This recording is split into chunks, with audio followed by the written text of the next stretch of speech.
Could you find a more likable attitude?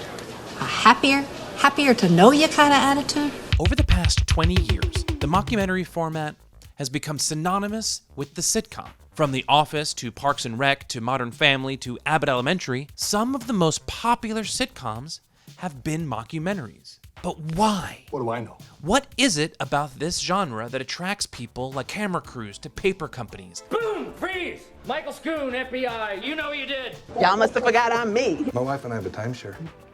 Is Muzzy? These go to 11. This is how it hits.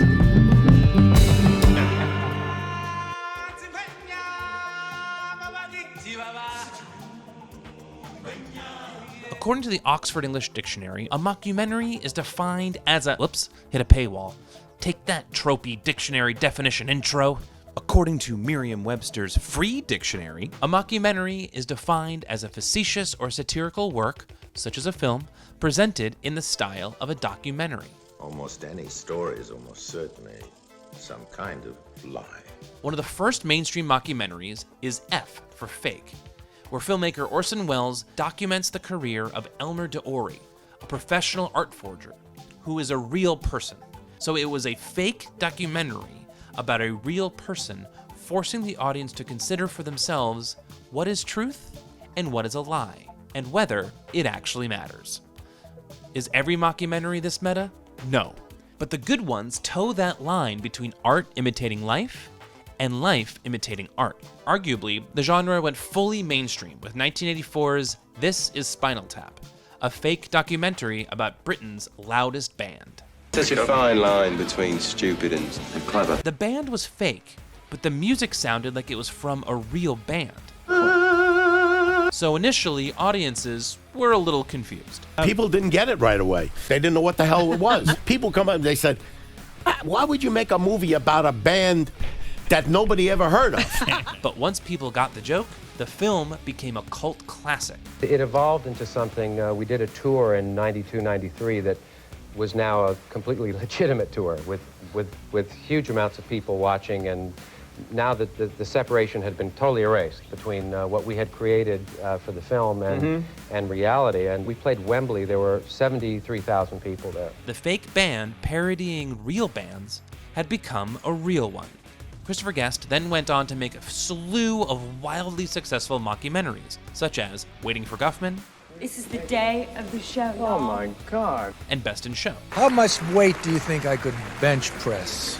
Just make a guess, ballpark figure. By the mid-2000s, people were now in on the mockumentary joke, and it started to spill over into mainstream TV with The Office.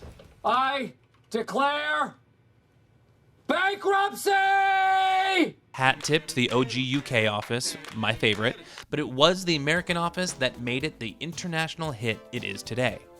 It inspired such subsequent hits as Parks and Rec, Modern Family, Abbott Elementary, and so many more. There are too many to mention. What is it about mockumentaries that's so alluring? First, it's that voyeuristic excitement that we are watching someone deal with something vulnerable in real time.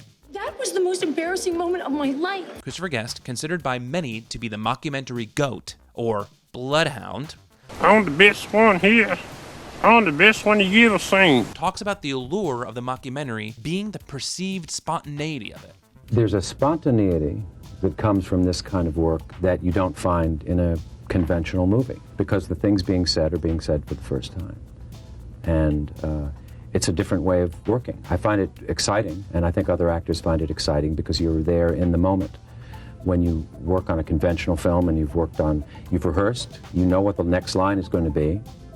You are acting in a different way. This is more reacting to something that's happening legitimately for the first time. There's no dialogue written at all, not a word. In any film you've made? No. The sitcoms we've come to know and love within the same format are almost entirely scripted.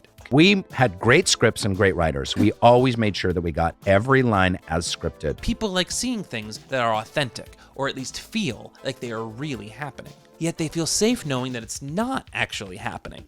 The feeling of reality with enough separation to know it's entertainment. That little pocket of safety within a seemingly real moment is the mark of a great mockumentary.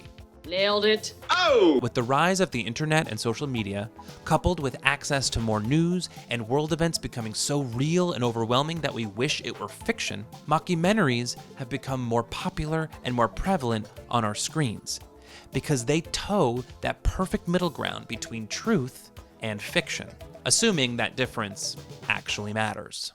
The important distinction to make is not so much whether it's a real painting or a fake. It's whether it's a good fake or a bad fake. What's your favorite mockumentary? Let us know in the comments. Otherwise, we'll catch you next time on How It Hits.